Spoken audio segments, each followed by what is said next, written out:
आप सबको जय मसीह की। आज तारीख है 24/3/2026 और हम लोग शाम का वचन पढ़ेंगे। हम पढ़ेंगे यहोशू की पुस्तक में से 16, 17 और 18 अध्याय।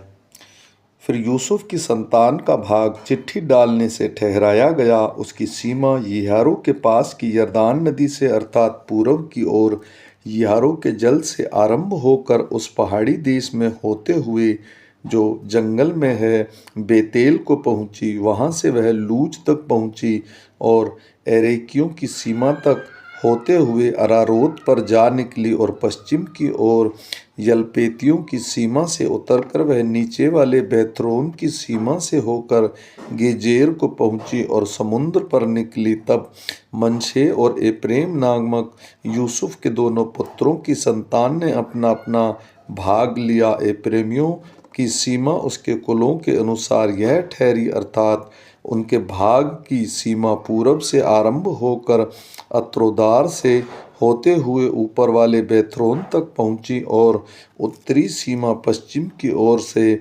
मिकमात से आरंभ करके पूरब की ओर मुड़कर तनशेलो को पहुंची और उसके पास से होते हुए यानोह तक पहुंची। फिर यानोह से वह अतारोत और नारा को उतरती हुई यिहारो के पास होकर यरदान पर निकली। फिर वह सीमा तप्पूह से निकलकर और पश्चिम की ओर जाकर काना के नाले तक होकर समुद्र पर निकली। एप्रेमियों के गोत्र का भाग उसके कुलों के अनुसार यही ठहरा और मनशेसियों के भाग के बीच भी कई एक नगर अपने अपने गांव समेत एप्रेमियों के लिए अलग किए गए, परंतु जो कनानी गेजेर में बसे थे उनको एप्रेमियों ने वहां से नहीं निकाला, इसलिए वे कनानी उनके बीच में आज के दिन तक बसे हैं और बेगारी में दास के समान काम करते हैं। फिर यूसुफ के जेठे मनशे के गोत्र का भाग चिट्ठी डालने से यह ठहरा। मनशे का जेठा पुत्र गिलाद का पिता माकीर योद्धा था, इस कारण उसके वंश को गिलाद और बाशान मिला, इसलिए वह भाग दूसरे मनशेसियों के लिए उनके कुलों के अनुसार ठहरा, अर्थात अबीजेर, हेलेक, अस्त्रिएल, शेकेम, हेपेर और शमीदा जो अपने कुलों के अनुसार यूसुफ के पुत्र मनशे के वंश में के पुरुष थे उनके अलग अलग वंशों के लिए ठहरा। परंतु हेपेर जो गिलाद का पुत्र माकीर का पोता और मनशे का परपोता था, उसके पुत्र सलाफोद की बेटे नहीं बेटियां ही हुई और उसका नाम महला, नोआ, होगला, मिल्का और तिरसा है। तब वे एलियाजर याजक नून के पुत्र यहोशू और प्रधानों के पास आकर कहने लगी, यहोवा ने मूसा को आज्ञा दी थी कि वह हमको हमारे भाइयों के बीच भाग दे। तो यहोशू ने यहोवा की आज्ञा के अनुसार उनके चाचाओं के बीच भाग दिया। तब मनशे को यरदान पार गिलाद देश और बाशान को छोड़ 10 भाग मिले, क्योंकि मनशेसियों के बीच में मनशेई स्त्रियों को भी भाग मिला और दूसरे मनशेसियों को गिलाद देश मिला। मनशेस की सीमा आशोर से लेकर मिकमात तक पहुंची जो शेकेम के सामने है। फिर वह दक्षिण की ओर बढ़कर एप्तनहूस के निवासियों तक पहुंची। तप्पूह की भूमि तो मनशेसियों को मिली, परंतु तप्पूह नगर जो मनशेस की सीमा पर बसा है वह एप्रेमियों का ठहरा। फिर वहां से वह सीमा काना के नाले तक उतर के उसके दक्षिण की ओर तक पहुंच गई। ये नगर यद्यपि मनशे के नगर के बीच में थे तो भी एप्रेम के ठहरे और मनशे की सीमा उस नाले के उत्तर की ओर से जाकर समुद्र पर निकली। दक्षिण की ओर का देश तो एप्रेम को और उत्तर की ओर का मनशे को मिला और उसकी सीमा समुद्र ठहरी और वे उत्तर की ओर आशूर से और पूर्व की ओर इसकार से जा मिला और मनशे को इसकार और आशूर अपने अपने नगरों समेत बेतान, यिबलाम और अपने नगरों समेत दोर के निवासी और अपने नगरों समेत एंदोर के निवासी और अपने नगरों समेत तानाक के निवासी और अपने नगरों समेत मिग्दो के निवासी, ये तीनों जो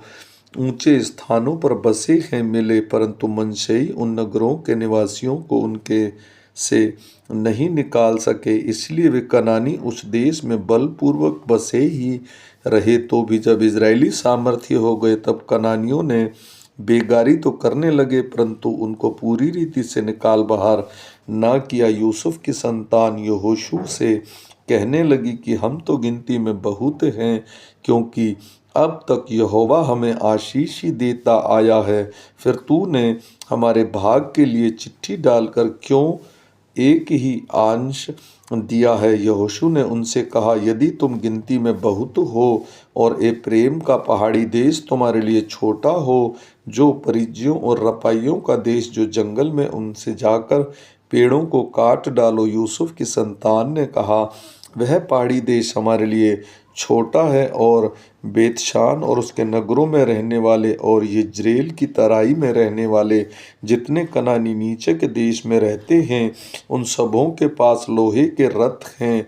फिर यहोशू ने क्या एप्रेमी क्या मनश्शेई अर्थात यूसुफ के सारे घराने से कहा, हाँ, तुम लोग तो गिनती में बहुत हो और तुम्हारी सामर्थ्य भी बड़ी है, इसलिए तुमको केवल एक ही भाग न मिलेगा, पहाड़ी देश भी तुम्हारा हो जाएगा, क्योंकि वह जंगल तो है परंतु उसके पेड़ काट डालो, तब उसके आसपास का देश भी तुम्हारा हो जाएगा, क्योंकि चाहे कनानी सामर्थी हों और उनके पास लोहे के रथ भी हों, तो भी तुम उन्हें वहां से निकाल सकोगे। इसलिए इजरायलियों की सारी मंडली ने शीलो में इकट्ठे होकर वहां मिलाप वाले तंबू को खड़ा किया, क्योंकि देश उनके वश में आ गया था। और इजरायलियों में से 7 गोत्र के लोग अपना अपना भाग बिना पाए रह गए थे। तब यहोशू ने इजरायलियों से कहा, जो देश तुम्हारे पूर्वजों के परमेश्वर यहोवा ने तुम्हें दिया है, इसे अपने अधिकार में कर लेने में तुम कब तक ढिलाई करते रहोगे?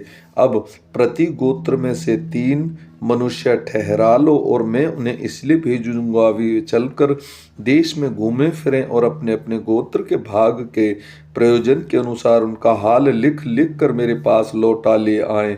और वे देश के 7 भाग लिखें, यहूदा तो दक्षिण की ओर अपने भाग में और यूसुफ के घराने के लोग उत्तर की ओर अपने भाग में रहें। और तुम देश के 7 भाग लिखकर मेरे पास ले आओ, और मैं यहाँ तुम्हारे लिए अपने परमेश्वर यहोवा के सामने चिट्ठी डालूंगा, और लेवियों का तुम्हारे मध्य में कोई भाग न होगा, क्योंकि यहोवा का दिया हुआ याजक पद ही उनका भाग है। और गिलाद, रूबेन और मनश्शे के आधे गोत्र के लोग यरदान के पूर्व की ओर यहोवा के दास मूसा का दिया हुआ अपना अपना भाग पा चुके। तब वे पुरुष उठकर चल दिए, और जो उस देश का हाल लिखने को चले, उन्हें यहोशू ने आज्ञा दी, जाकर देश में घूमो फिरो और उस हाल लिखकर मेरे पास लौटा ले आओ, और मैं यहाँ शीलो में यहोवा के सामने तुम्हारे लिए चिट्ठी डालूंगा।